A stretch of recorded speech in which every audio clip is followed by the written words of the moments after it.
நீங்கள் நான் நியூ இயரில் 31 ராத்திரி சொல்லும் போது சொன்னேன், நீங்கள் கோடா கொடியாய் பெருகுவீர்கள். பெருகிறக்கு கர்த்தர் உங்களுக்கு பலன் அடிக்கணும். சொல்லுங்க ஆமென். அந்த பலன் அவரோடே கூட வருகிறது. மனுஷன் தர பலன் அல்ல, மனுஷன் கிட்ட இருந்து வர நன்மை அல்ல, பலன் ஆண்டவர் தான் கொடுக்கணும். அதுக்கு நீங்க என்ன பண்ணணும்? ஆண்டவரை தேடணும். கையை உயர்த்தி சொல்லுங்க, கர்த்தரை தேடுகிறவர்களுக்கோ ஒரு நன்மை. இந்த வருஷம் எவ்வளோக்கு எவ்வளோ ஆண்டவரை தேட முடியுமோ, பக்கத்தில் பார்த்து சொல்லுங்க, எவ்வளோக்கு எவ்வளோ தேட முடியுமோ. மெல்ல இதெல்லாம் சொல்ல மாட்டீங்களா? எவ்வளோக்கு எவ்வளோ தேட முடியுமோ அப்போ அப்போ ஆண்டவரை தேடணும். ஆதாம் ஏவாள் மாதிரி போய் மரத்துக்கு பின்னாடி ஒளியக்கூடாது. சொல்லுங்க ஆமே ஆமே. போய் மறைச்சிட்டு நிற்கக்கூடாது, சபைக்கு மறைக்கக்கூடாது. இந்த வருஷம் எவ்வளோ பெரிய முக்கியமான வேலை இருந்தாலும் முழு சர்வீஸ்லேயும் உட்காரணும்.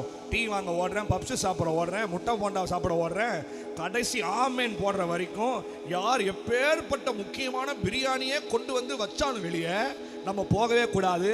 சொல்லுங்க, யாரோ எங்கேயோ போகட்டும். சொல்லுங்க ஆமேன். நீங்க இந்த வருஷம் ஆண்டவர் பலன் அளிக்கணும்னா ஆண்டவரை எவ்வளோக்கு எவ்வளோ தேடணுமோ. இப்போ ஜபத்துக்கு மட்டும் சொல்றீங்களே, ஆண்டவர் 2025 காட்டிலும் நான் பெருகணும். அப்போ 2025 காட்டிலும் நீ தேடணும். ஆமேன் வராதே. 2025 காட்டிலும் நான் வெக்கப்பட்டதுக்கெல்லாம் ரெட்டிப்பான, அதை காட்டிலும் ரெட்டிப்பாடி ஆராதிக்கணும். ஆமேன் சொல்லுங்க. வேலையை காட்டிலும் கர்த்தரை தேடணும், வேலையை காட்டிலும் இம்பார்ட்டன்ஸ் ஆண்டவரை கொடுக்கணும். அப்போதான் ஆண்டவர் சொல்றாரு, உனக்கு ரெட்டிப்பான நன்மை வரும்.